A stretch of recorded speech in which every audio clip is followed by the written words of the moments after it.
Oui, plusieurs journalistes agressés pardon, ou menacés dans toute la France. Une étape supplémentaire franchie hier.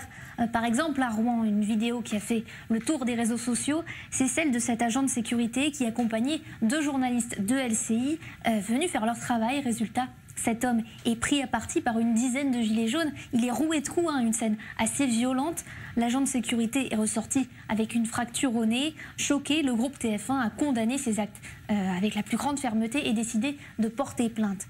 Ce n'était d'ailleurs pas le seul incident hier, loin de là. À Paris, une équipe de journalistes de LCI, là aussi, a été bousculée. Une journaliste jetée à terre. Une équipe de France 3 aussi insultée, empêchée de continuer à filmer. On a vu ça aussi à Toulon avec des journalistes de l'AFP qui racontent qu'ils ont été poursuivis et roués de coups de pied. Ou encore à Toulouse, une journaliste de la Dépêche du Midi. Regardez ce que raconte ce journaliste. À Toulouse, une horde de gilets jaunes se défoule sur une journaliste de la Dépêche. Seule dans sa voiture, ils lui ont dit « on va te sortir et te violer ». Elle a pu leur échapper au final grâce à l'aide de deux gilets jaunes. Alors Ava, la réaction face à ces actes, c'est plutôt l'exaspération du côté des journalistes. Et oui, parce que ce n'est pas seulement aux journalistes qu'on s'en est pris hier.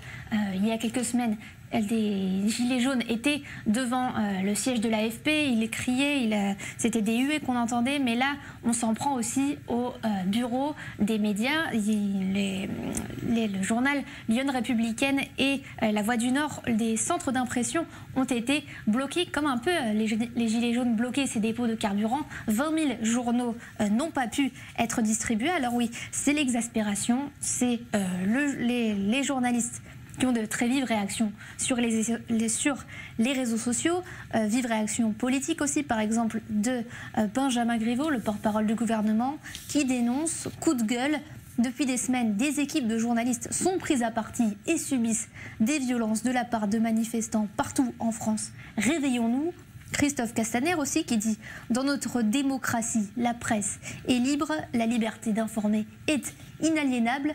Violenter des journalistes, c'est attenter à l'une et l'autre. Ils devront en rendre compte devant la justice. » Alors on ne sait pas encore quelles seront les mesures qui seront prises, mais voilà, ce qu'on dénonce, c'est en tout cas qu'il n'y ait pas de condamnation de ces actes du côté des Gilets jaunes.